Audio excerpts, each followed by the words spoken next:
Everybody, and welcome to the 94th meeting of the Economy Committee, which is our penultimate meeting for this mandate. Some members will be attending this morning's meeting via Starleaf, and our witnesses will be briefing via Starleaf. The meeting will be broadcast live when open to the public, and a recording will be made available on the committee's webpage on the Assembly website. Bill briefings will be hand-started where appropriate as per protocol, and just to remind members when they aren't speaking to use to mute their tablet devices. Item number 1 then is apologies. We don't have any other than Stuart will be off along. A bit late. Item number 2 then is our draft minutes. There is a copy of the draft minutes from the meeting held on the 9th of March at page 5 of our pack. Are members content that those are an accurate reflection of the meeting? Okay. Yep. And then at page 9 of our packs is a copy of the draft record of decisions for the meeting held on the 9th of March. Peter, can I just add one to that? Go ahead, Chair. In relation to the letter from the Levelling Up Minister. Yes. Can we share that with the Finance Minister and ask for his response in relation to the it set out that the money will be allocated via formula? I think that might be new information. That is new information, Chair. Absolutely. Okay, so the members are content then with the rest of that? Thank you. So item number 3 then is Chair's business. There's a couple of items here. There is a letter from the Head of the Civil Service regarding permanent secretary appointments at page 13 of our packs. So that's for members to note. 3.2 then, last Thursday we had an informal meeting with Sir Michael Lyons from the Invest NI's review panel, and the other panel members were in attendance. Also myself, John, Matthew and Stuart attended that discussion.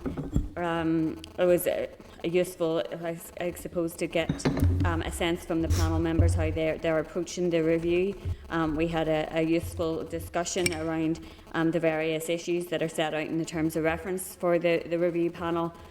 We also had some discussion about the committee responding to the review panel on the basis of work that we've already done. So Peter, you might want to speak to that. Chair, yeah, members will recall we have micro-inquiries on the 10x vision and high street stimulus vouchers, and also the wider macroeconomic outlook. So members will recall the format for the micro-inquiries was stakeholder-driven roundtable events. So they are already there in existence. They are what our stakeholders have said. Members have already agreed them and signed them off. So if members are content, those would form the basis of a committee response to the review. Obviously, members will be engaging directly, and I think to try and put together a wider committee response might be nugatory when members are going to be talking directly to Sir Michael and his panel.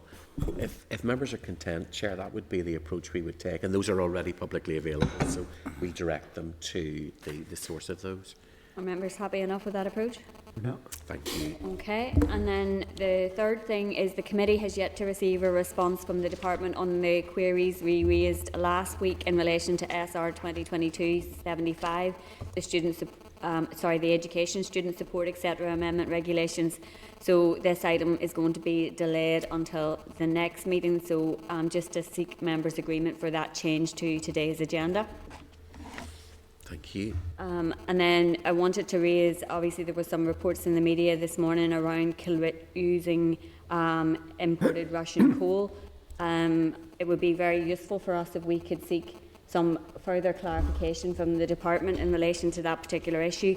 Potentially also we need to reach out to the utility regulator, and if we can also seek some clarification in relation to from DERA and the Environment Agency.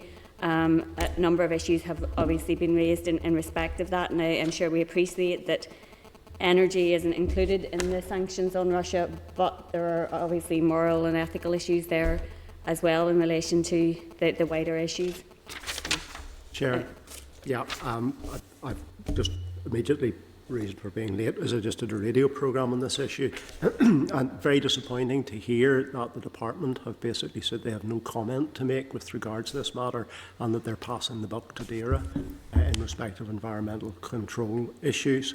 The reality is, and we know this from the committee, is that there are environmental controls on the type of fuel which is to be used and burnt in particularly Kilroot Power Station.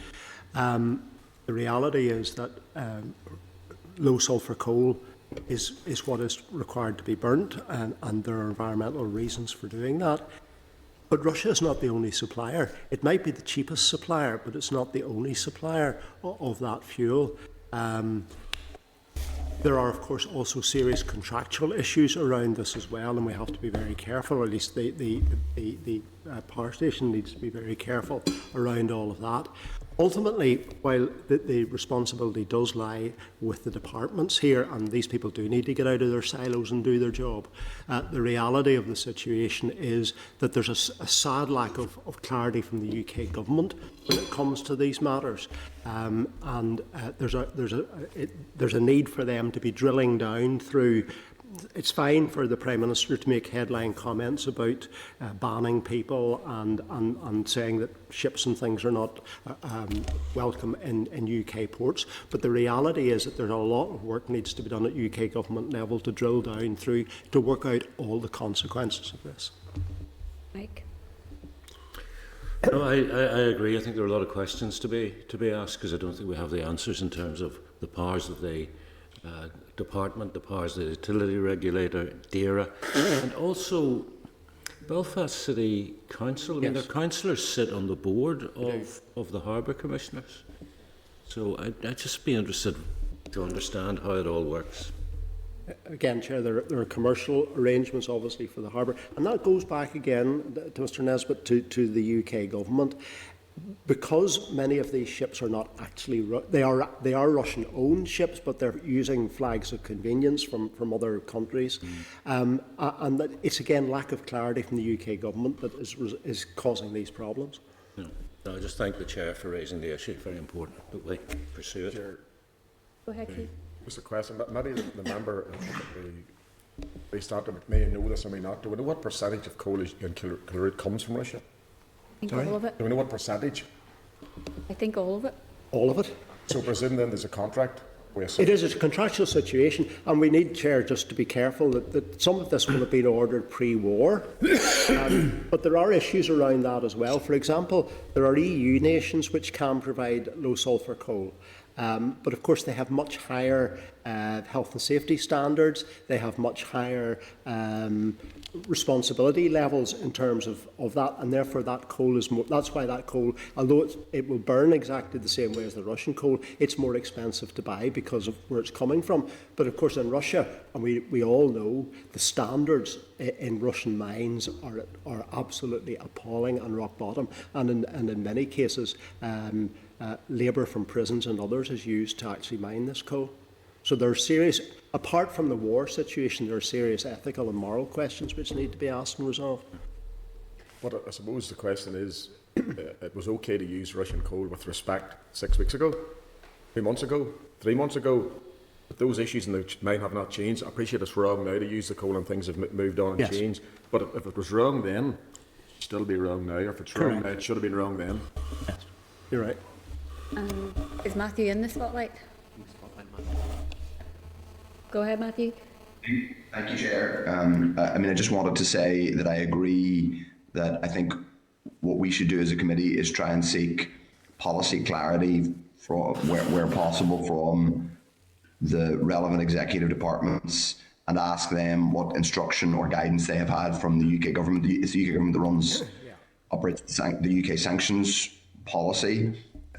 Energy supplies of any kind thus far are not sanctioned. Obviously, Boris Johnson or the UK government has announced an intention to phase out, I think, oil and gas imports, but I think it is by the end of this year, not coal. So I think, to be fair to the devolved departments, they haven't been operating with a complete clarity in terms of what the short-term position is, but it is in the context. It's very important to understand what policy they're operating to, and whether that policy has changed since the invasion of Ukraine, because people want to know these things.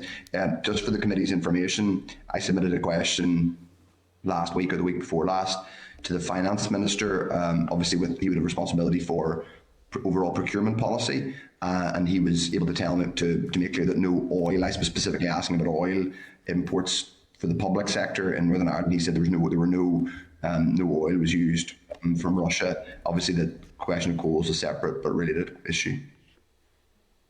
Okay, thanks for that, Matthew. So Peter, we'll action that, and can we ask for as quick a response as we possibly can, and Sure. I'm sure that you would share that with committee members if we get it before Absolutely. next week. Okay, so moving on then to item number 4, which is our briefing from the Audit Office on DFE's report and accounts. We're going to move into closed session for this discussion. Programs. This. Chair. Okay, so we're moving on then to item number 5, which is the Employment 0 Hours and Banded Weekly Working Hours Bill Draft Committee Report. So there was a Hansard from the meeting of the 2nd of March at page 424. The draft 0 Hours and Banded Weekly Working Hours Bill Report is at page 4 of table papers. Hansard from the meeting on the 9th of March and the raised briefing is at page 44 of table papers. So the committee will now consider a draft committee report on the bill. The page numbers referred to may change due to reformatting, just to advise members of that. So can I refer members to the title page, the table of contents and committee powers and membership, which are at pages 4 to 8 of table papers. So are members content with those as drafted? Content. Thank you. So then to refer members to the executive summary at paragraphs 1 to 17, which are at pages 9 to 11 of table papers. Are members content with those as drafted? Okay. Refer members then to the introduction and committee approach, which are paragraphs 18 to 41 at pages 12 to 16 of table papers. Are members content with those? Content. And then the consideration of the bill is at paragraphs 42 to 139, and that's pages 17 to 33. So are members content with those? Content. Good. Then the clause by clause consideration, which is at page 37.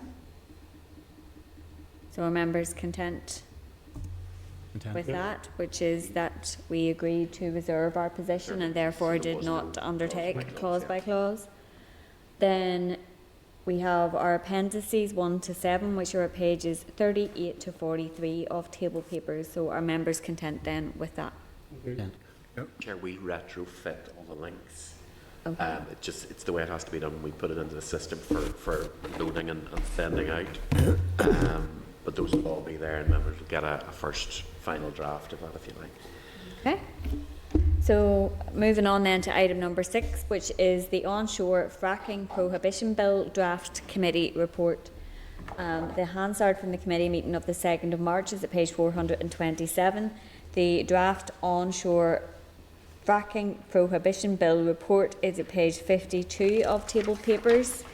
Then there is a raised briefing from last week's meeting at page 71 of table papers, and the committee will now consider a draft committee report on the Onshore Fracking Prohibition Bill. And again, the page numbers may change due to reformatting. So to refer members to the title page and table of contents and committee powers and membership, which is at pages 53 to 56 of table papers. So are members content with that as drafted? Agreed. Thank you. Then the executive summary, which is paragraphs 1 to 7, is at pages 56 and 57 of table papers. Oh no, it's not, it's page 57 and 58, sorry. So are members content with that? Agreed. Content. Then there is the introduction and committee approach at paragraphs 8 to 20, pages 59 to 61. So are members content with that? Agreed. Then there is the consideration of the bill at paragraphs 21 to 27, which is pages 62 to 63. So again, are members content with that? Yep.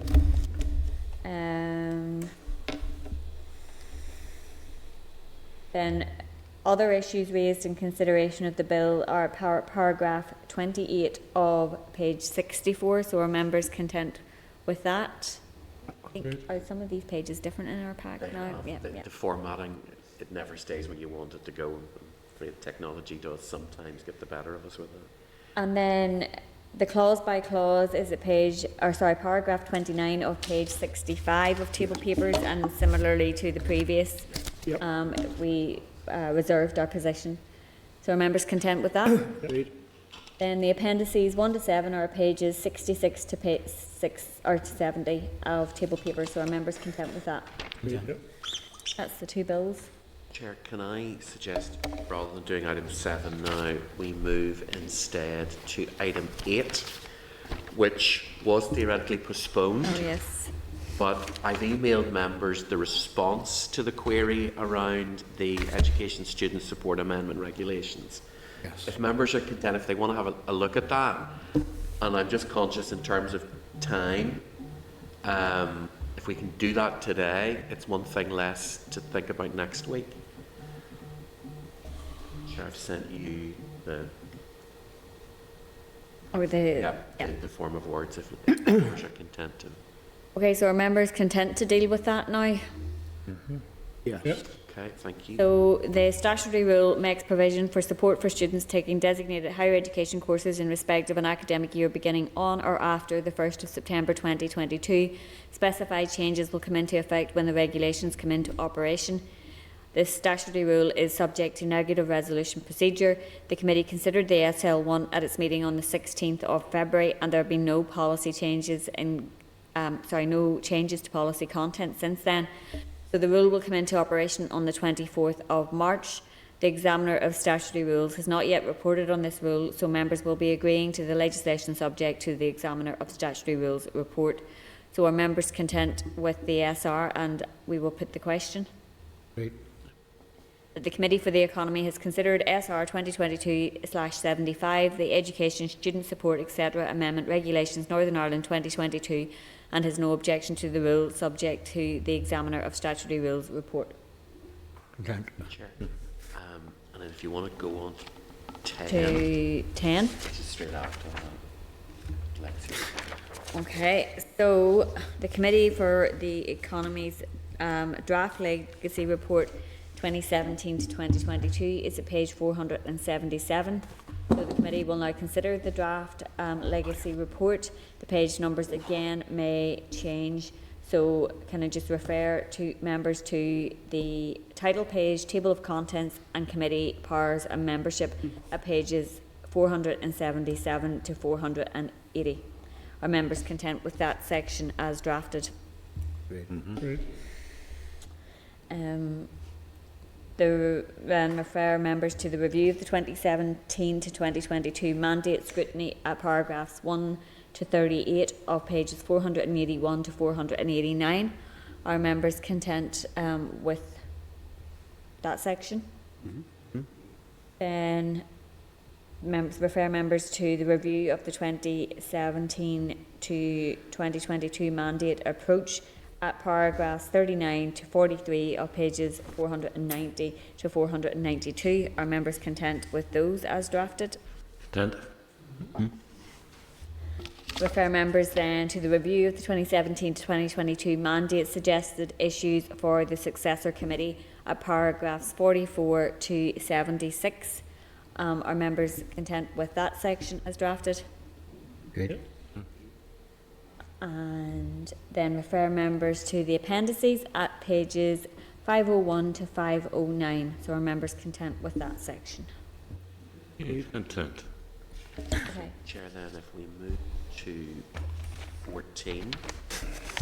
You're really 14 is after 11. It's like a game of bingo at this rate. I'm really conscious because today's our good day to get through all these. So item 14 is the SR 2022-101, the Employers Liability Compulsory Insurance Amendment Regulations NI 2022. There's a clerk's memo at page 95 of table papers, the Employers Liability Compulsory Insurance Amendment Regulations NI 2022 are page 96 of table papers, and the main aims of the statutory rule are to update Schedule 2 of the 1999 regulations, which specifies those employers exempt from employers' liability insurance. The requirement for eligible businesses to obtain employers' liability compulsory insurance continues to be enforced by the Health and Safety Executive. The rule is subject to negative resolution procedure, and the committee considered the SL1 at our meeting last week, and there have been no policy changes to the content since then. The rule will come into operation on the 1st of April 2022. The Examiner of Statutory Rules has not yet reported on the rule, so members will be agreeing to the legislation subject to the Examiner of Statutory Rules report. So are members content to put the question? Good. That the Committee for the Economy has considered SR 2022/101, the Employers Liability Compulsory Insurance Amendment Regulations Northern Ireland 2022, and has no objection to the rule subject to the Examiner of Statutory Rules report. Right. Good. Chair, if you want to go through to do 15 to 19, these are the SL1s for the parental bereavement regulations. So this is getting that all tidied in anticipation of the bill getting royal assent and putting them into place by the first week in April. Can I ask two questions before we do them? So the first one, the administration one, refers to commissioners, HMRC commissioners. Are those, I assume, consistent across all legislation where there's an employer has the right to? Yes, anything where they're involved, HMRC involved, you have those commissioners rolling in the same way. I suppose it's because everything like this runs through HMRC, so they have to have that involvement because it's their process. Does that make sense? Yep. And then the other question is in relation to the last one, I think, where we are amending all of the subordinate legislation. So we do that by these regulations. Nothing has to go through Communities Committee. So that will all have been debated and separated out during the whole process of the amendments and so on. So they are likely to have their own separate. Because we seem to be amending all of the jobs, the social security benefits and everything in there. It's because they're all, I suppose if it makes sense to say, they're all contained in the bill. So therefore, we get the statutory rule to Implement. to put those into action because the regulations have been agreed by the House, which includes the Communities Minister.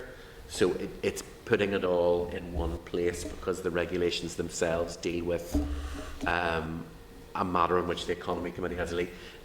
You maybe recall we've been having flag-ups of things going through justice where we have an interest and a role, but they're the primary legislative lead, and that's the same case here. Okay. That makes sense. Yes. Thank you. So can we refer members then to item 15, which is the SL1, the Statutory Parental Bereavement Pay Administration Regulations NI 2022. The clerk's memo is at page 104 of table papers. The SL1 itself is at page 105. The clerk's memo applies to the four items, number 15 to 19. The Statutory Parental Bereavement Pay Administration Regulations NI 2022 makes provision to allow employers to reclaim payments of statutory pay from HMRC, including provisions allowing for officers of revenue and customs to settle disputes. The rule is subject to negative resolution procedure, and it would come into operation on the 6th of April 2022. This is the committee's opportunity to consider the policy set out in the SL1, as it's not possible to amend once the rule has been made and laid in the Assembly Business Office. So are members content to agree the policy direction? Agreed. Item number 16 then is the SL1, the Statutory Parental Bereavement Pay Persons Abroad and Mariners Regulations NI 2022. The SL1 is at page 117 of table papers. Again, the rule is subject to negative resolution procedure and will come into operation on the 6th of April 2022. And this is the committee's opportunity to consider the policy set out in the SL1, as it's not possible to amend once the rule has been made and laid in the Assembly Business Office. So again, are members content to agree the policy direction? Item 17 then is the SL1, the Statutory Parental Bereavement Pay General Regulations NI 2022. The SL1 is at page 127 of table papers, and again subject to negative resolution procedure and will come into operation on the 6th of April. And again, the committee's opportunity to consider the policy set out in the SL1, as it's not possible to amend once the rule has been made and laid in the Assembly Business Office. So are members content? Content. Item 18 then is the SL1, the Parental Bereavement Leave Regulations, NI 2022. It is at page 151 of table papers, is subject to negative resolution procedure and will come into operation on the 6th of April. This is the committee's opportunity to consider the policy set out in the SL1, as it's not possible to amend once the rule has been made and laid in the Assembly Business Office. So are members content? Content. And then finally, item 19 is the SL1 Parental Bereavement Leave and Pay Consequential Amendments to Subordinate Legislation NI 2022. The SL1 is at page 166 of table papers. It is subject to negative resolution procedure and will come into operation on the 6th of April. So our members, this is the committee's opportunity to consider the policy set out in the SL1, as it's not possible to amend once the rule has been made and laid in the Assembly Business Office. So are members content? Good. Okay. What number are we going to? Go back to 7. Where's your eyes are?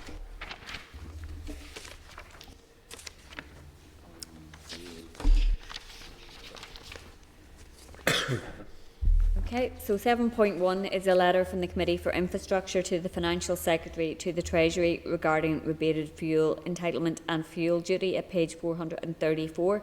We've also written, so that's for members to note. 7.2 then is the Domestic Abuse Safe Leave Bill Minutes of Proceedings and Annotated Marshalled List for consideration stage at page 437. The further consideration stage is scheduled for next Monday, with the final stage currently scheduled for next Thursday, the 24th of March. So that's for members to note. Then 7.3 is a letter from the Minister to the Committee regarding the Parental Bereavement Leave and Pay Regulations at page 77 of table papers. Department officials continue to progress the necessary legislation that will facilitate the introduction of the Parental Bereavement Leave and Pay Regulations on the 6th of April. Obviously, we've just dealt with those. The introduction date of the 6th of April remains dependent upon royal assent for the bill being granted by no later than this Friday, the 18th of March. And in the event that the Department does not receive royal assent by this date, it is likely that the next practicable date for introducing the regulations will be the 6th of June. So that's for members to note, and I assume there's nothing that can be done to hurry that up. We are literally now just waiting for that royal assent. We have no kind of level of control over that. I think the fact that there's so many parties involved in terms of HMRC and so on will be a high priority fast mover, because they know it needs to be done for that first week of the new financial. But it is fortunate that there's a second ability to have a go at it from June. It's not lost for a full year. Okay. So now 11. And sorry, it's not impacted if there's no functioning executive or assembly? the way this will work is, even with the SRs that come through for all the regulations, they're subject to negative resolution. So they come in whether there's an assembly here or not. And, well, they'll come in whether there's an executive or not, assuming there is an assembly, so on. And then once there's an executive, you start your countdown for the prayer of annulment. So those will flow through. As soon as that royal assent happens, those SRs will have already been set in place and they'll be ready to go. Okay. Okay. So we're going to 11, which is the Intertrade Ireland Briefing Annual Reports and Accounts 2020, which is at page 511. So that is for members to note. And item 12 is correspondence. There is a letter from the Chair of the Protocol Subcommittee to BES regarding the Subsidy Control Bill at page 561. So that's for members to note. There is the Examiner of Statutory Rules 18th Report of Session 2021-22 at page 563, which again is for members to note.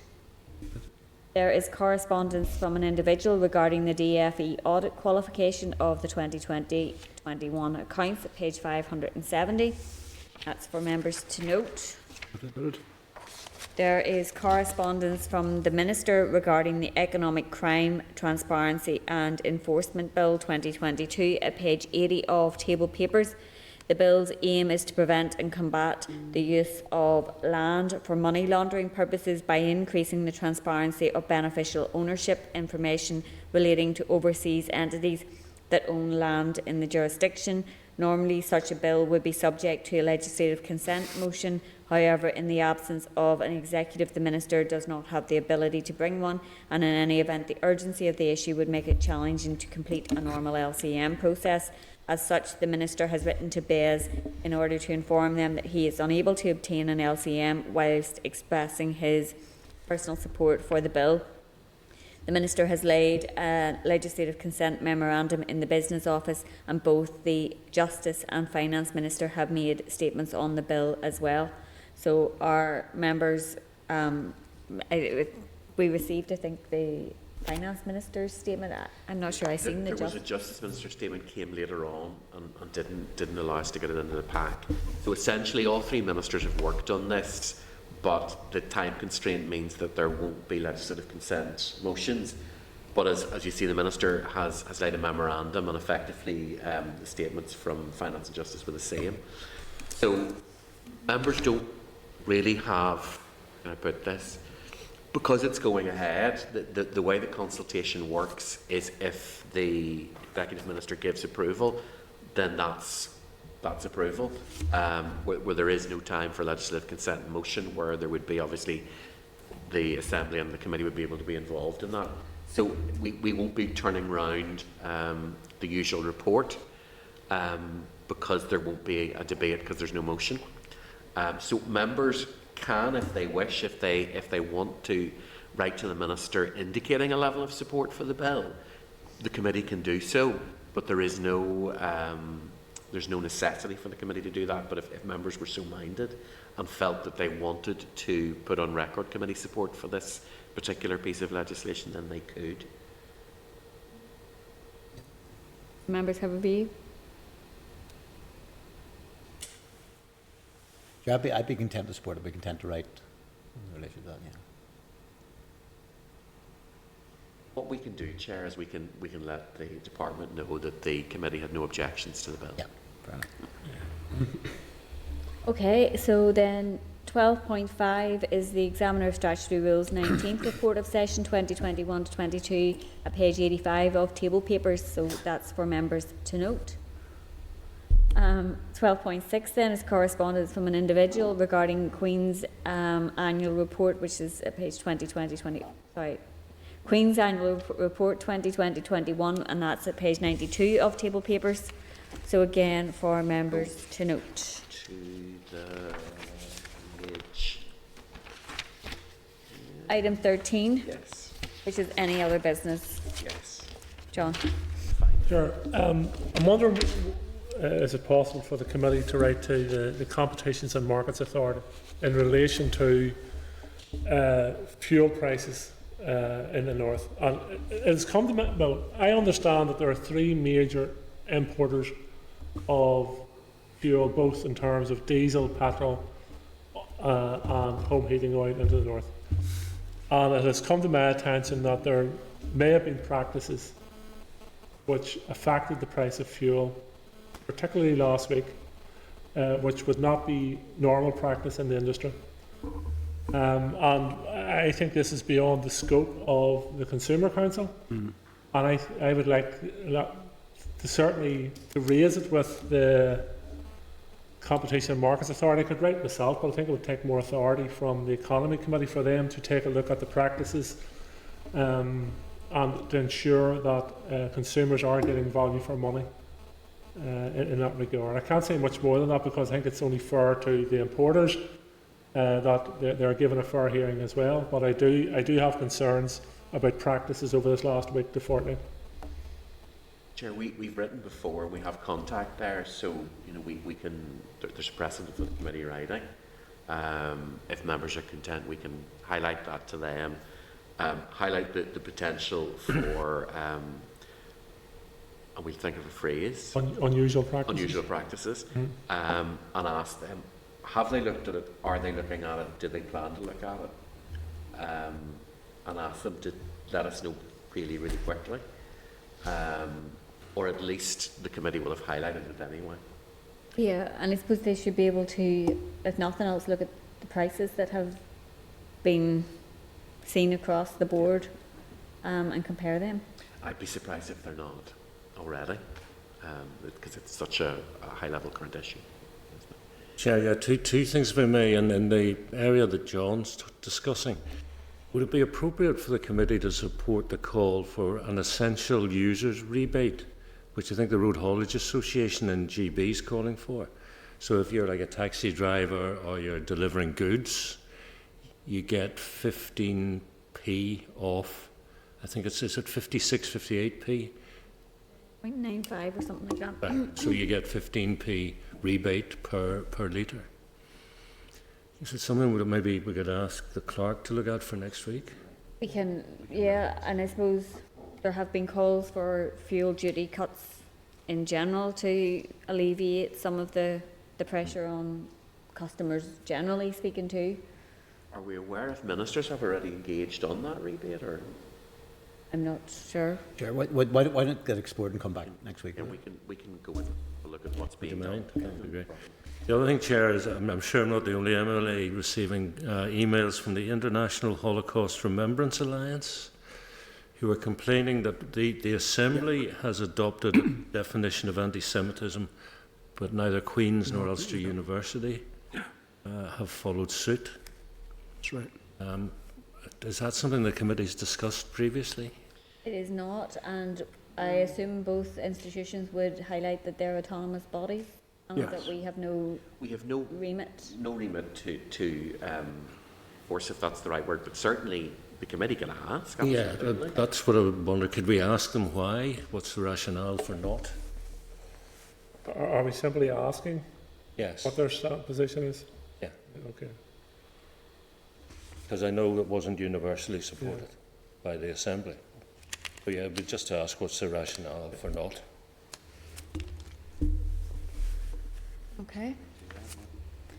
Okay, that's everything. Then item 14 is the date, time and place of our next meeting, which is next Wednesday the 23rd of March in room 29 at 10 a.m. And as Peter has already highlighted, it's our short meeting. It's also our last meeting, or certainly our last scheduled meeting of the mandate. Chair, I know it's not going to be, only probably given what the clerk has said about we're under level of time pressure next week on it. Was that meeting at 9:30 rather than 10, or is that? I think, Chair, we need to look at strategies because we have to clear what there is to clear. And Peter, who all do we have coming next week? We only have the briefing. Hang on, let me think of it. No, we have the utility regulator and we have the department. That's the issue. It's not just the one briefing where you. And the utility regulator is in on. Talking about the current fuel crisis, updates on their meetings with the department, DFC and the Consumer Council. Is it worth having or asking anyway for the Consumers Council alongside? In terms of timing, that might be difficult, and I'm already thinking in terms of if members were comfortable seeking to move the utility regulator into another slot. And I say that As in another day? possibly another day, yeah. Although we also have the ability of the YouTube channel thing. Technical, I know. On our short week, there is the potential for us, following a normal committee meeting as this, to go fully virtual, where everybody's virtual, on our YouTube channel, or however that works. I can't remember exactly how the details on that work, but we might also look at that. So we Wednesday, pretty much following immediately on, but everybody must go away and be virtual. But we look at Briefing, yeah, aye.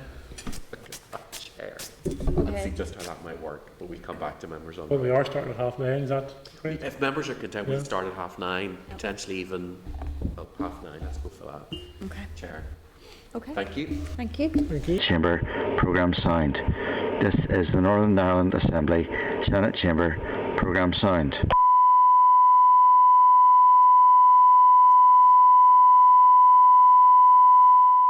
This is the Northern Ireland Assembly